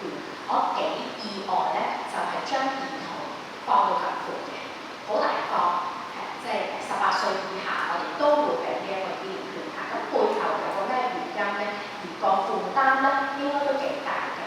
但喺正方裏邊咧，我哋冇聽到點樣去計呢一條數，以至於計呢一條數背後嘅嗰個無論喺成本上面定係將來嗰個效益上嘅計算啦。以至於我同意反方所講咧，似乎正方一直好想話俾大家聽，要做兒童醫療券，純粹係因為唔想佢等太耐，又或者係確保佢係可以見到醫生嘅。咁但係呢兩個嘅情況係唔係一定要用兒童醫療券嚟到去解決咧？咁呢個係反方一直嘗試追問嘅問題，直至到結辯咧，佢提出咗選擇呢個問題。我哋會話我哋希望即係兒童可以得到一個合適嘅治療咧，可以係俾一筆錢佢，讓佢自己去選擇。大家成日都覺得150蚊、180蚊好平咧，我唔知自己係咪算中產，我覺得都貴喎。我覺得如果有幾個小朋友而佢係長期需要睇病嘅話咧，其實都好貴。貴嘅原因係因為呢一筆錢用喺我嘅口袋裏面攞，但係兒童醫療券係確保呢一筆錢一定要去睇醫生。咁呢一個就成為咗家長嗰個心理負擔裏面最大嘅一個屏障。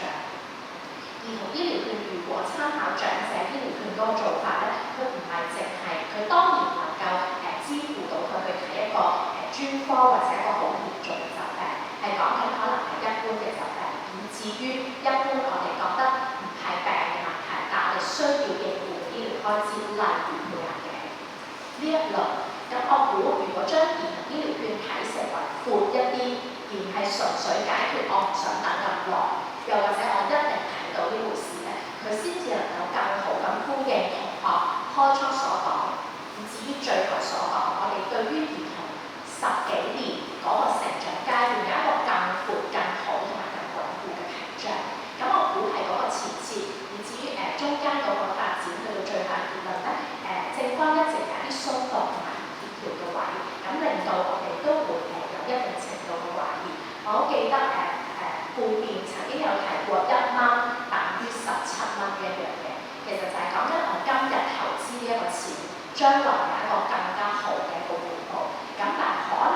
咁好嘅統計咧，並未喺正方整體嘅嗰個論述入邊得到一個比較明確嘅彰顯啊。咁翻返去反方嗰度咧，我都好同意陳老師所講，今日可能都嘗試不斷咁去反駁，於是全場主要係講緊唔係應該㗎，但係並唔係講緊唔應該咁樣做。雖然我哋話反方佢主要嘅立場係我哋反駁，但係如果喺破之外有利嘅立咧，咁我哋認為嘅說服力仲會強好多。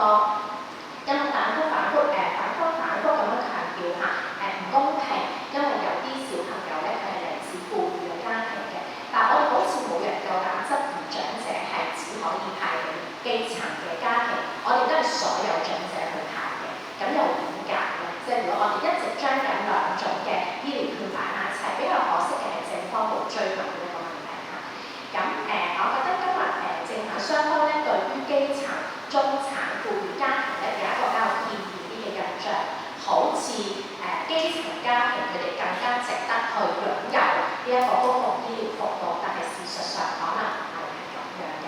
調翻轉頭，中產家庭如果佢去公立醫院咧，好似就好對唔住呢個世界啦，似乎都唔應該係咁樣。即係我估財產又或者係醫療開支咧，其實唔係純粹用佢嗰個家庭嚟到判別嘅，呢個就正係正方所講選擇嘅問題。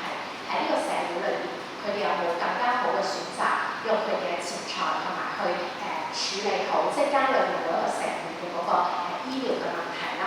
咁最後咧就係大家都好中意講嗰個數據或者係資料，咁我都係鼓勵大家再諗一諗，即係呢個資料究竟佢係一個常識性嘅一個講法，咁就唔需要高專家啦，否則我會認為係一時一地或者某一個嘅康樂標啊，即係講 personality 嘅一個講法。咁另外就係當我哋點解同一份資料，但係正反雙方都可以用，或者得出唔同嘅結論咧，一定係嗰個資料嘅出發點係有啲唔同嘅。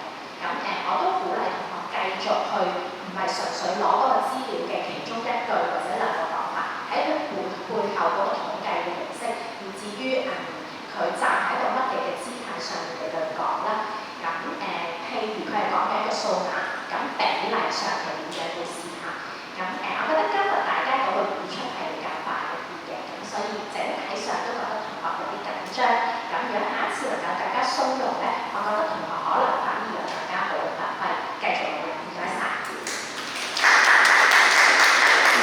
多謝我哋四個嘅意見。接住我哋有請香港都會大學教育及語文學院助理教授冼俊文博士。唔該晒。咁啊，袁總都講咗好多我都好認同嘅嘢，不過好彩我都仲有嘢講。咁我可以回應少少啦。不過應該同唔應該中間嘅模糊開火咧，呢個其實幾危險嘅。如果你真係淨係俾人嘅感覺係揾唔到必要性喎，咁其實我好難呢個冇必要性啫，咁做咗都好壞㗎。即係呢粒嘢我食咗唔會好翻，但係食咗唔會死嘅，咁點解唔俾我食啫？係咪？但係如果你同我講呢粒藥呢粒嘢唔係藥，你食咗會死嘅，咁我就即刻減低。雖然你真係講到個冇必要性，但係冇講到不應嘅話，咁我真係可以無賴地講，咁點解唔做咧？做咗好壞㗎咁樣。咁所以真係要好似頭先第一位評論所講啦，你能夠講到不應咧係更有力嘅。大家都中大師呢個年代識唔識何文匯教授咧？佢一定會同你講呢個只要讀個勸字，冇讀個勸字嘅。咁睇翻讀翻順個音啦。兒童呢個定義咧係真係唔好覺得大家都知咩叫兒童，我哋一定講。琴日我哋香港都會大學咧有個研討會係講強制舉報虐待兒童條例呢個嘅研討會。原來咧喺立法會裏面都討論過乜嘢係兒童，咪16歲可以結婚㗎。咁如果我哋要強制舉報虐待兒童，咁喺中學裏邊，咁其中4到16歲以下叫兒童，我去到中六18歲，我哋又唔強制舉報咧，會經過好多討論最後決定咗18歲。原來兒童呢個詞語都好需要去討論，18歲都仲當兒童，17歲幾個兒童會唔會有好苦等等，係需要定義嘅呢樣嘢，所以唔好覺得大家都明白。我覺得呢個詞語咧，我覺得都要小心。我覺得最呢個都真係我覺得。但如果你能夠舉咗一啲嘅數據、一啲資料，然之後因此有咁嘅結論，呢個就唔係純粹我覺得。我覺得好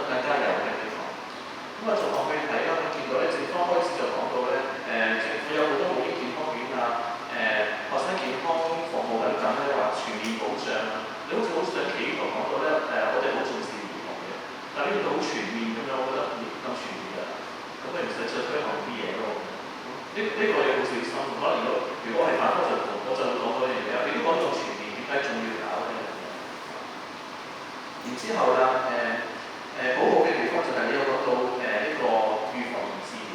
咁啊，其實反方真係講咗好多嘅預防嘅嘢，打疫苗啊等等嗰啲嘢，其實好似佢忽略咗治療，佢甚至會同你講，嗰腸胃炎嗰啲唔係預防嗰啲嘢嚟嘅。冇乜講到咧，醫療券咧係唔講醫療，淨係講預防咁樣，好似俾人一個咩錯覺。咁如果你能夠講到，你哋真係講到呢個預防同埋治療呢個咧，係能夠將佢包括咗喺醫療券裏邊咧，更加講出呢個必要性喺裏邊，呢個更加好嘅。但係正如頭先我所問啦，你提到長者醫療券，我唔係想反對你攞佢做個類比，但係你要做類比一定要俾我知道可比性喺邊。之前睇好多嘅辯論咧，啲人都會講好多外國嘅例子，我實會問點解外國咁做，香港就要咁做？外國某啲國家同香港好唔同嘅，但係今日冇外國嘅例子。但係今日攞翻長者醫療，我會想問，如果中年保息咧好成功咁，係咪9個月保息咧？係咪都可以好簡單地覺得中年保息音成功，所以兒童保息音或者嬰兒保息音都會一齊成功咧？呢個唔可以好想當究竟可比性係邊個？你哋都可以用個話佢好可比性去攻擊佢嘅地方。反方做得頭先我都係問咗一個反方嘅問題，就係你講個2000蚊嗰度，你答到我嘅呢個其實可以喺我未問你之前你講得出嘅話，你唔好質疑呢樣嘢。我哋成日見到都會去諗人哋會唔會去質疑我哋。個目的嘅獨特性呢個問得好好嘅。既然有咁多，你哋做咗好多政府做緊嘅嘢，究竟個獨特性喺邊度？問得好。然後單挑部分咧，我略言就係好多時冇去正面回答人嘅問題。可能喺度諗緊你哋人哋問完你問題之後，你舉出咗好多數據，好多政策，究竟咩關係咧？我好似諗到原來你想答佢某樣嘢，但係點解你唔好直接去回應佢，直接去擊到佢？冇俾人感覺就係咁睇到啦。有班同學都唔敢回答，其實你舉咁多嘢咧，你想回答佢啊嘛？點會俾我咁嘅錯覺就係你舉其他嘢，唔知為乜？嗰時明白。咁好多排山倒海嘅數字，好多政策，已經話俾我聽，引申出究竟係啲咩嚟？你解釋翻有幾多啲嘢，你想講乜嘢？然後見到反方有提過咧，就話人哋嘅立場有啲矛盾，一時講預防，一時講治療嘅，佢兩樣都講。如果你好想講出嚟矛盾，你真係揾到人哋矛盾地方先要去講嘅。有啲地方一副做得好好嘅政府府咧，就係提到嗰個1蚊27蚊嗰度，一個新嘅角度嚟講，我都有時點解會辯論，我哋覺得成個過程有啲好似唔係好激烈，或者有啲不斷重複翻某啲嘢，就係呢個唔夠多。頭先有老師提到就係嗰個持份者嗰度，你多啲持份者多啲角度咧，我哋會聽，我哋覺得多角度思考，多角度去提到一件事，亦都唔會太多嘅重複。但係真係唔止係提咗一次1蚊27蚊呢樣嘢，冇再延伸。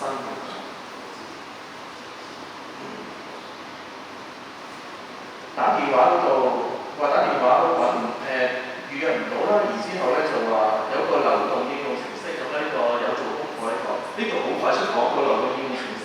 頭先佢提到就係話75個嘅人話困難咁樣，又係好快，見到雙方做足好多功課。頭先老師提到咧，100幾蚊唔好貴咧，可能中產都覺得貴。我頭先好想試嚟咗，我答咗，我高埋200幾蚊，我都好心痛作為一個助理教授。咁究竟200蚊係我覺得好主觀，我覺得係咪好貴？咁究竟啲錢你拋嗰數字出嚟，究竟係貴唔貴咧？同學做得好好嘅就係2億究竟貴唔貴咧？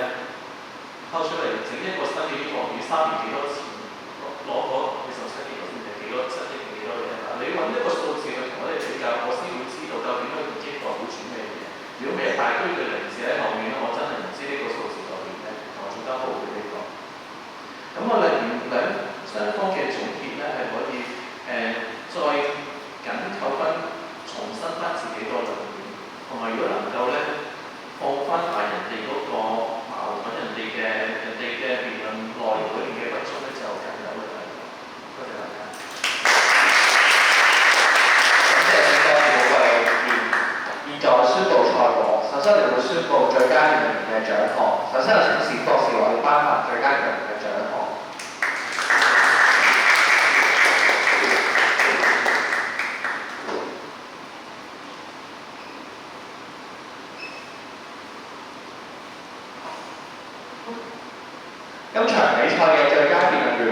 反光第二副面張之橋同學。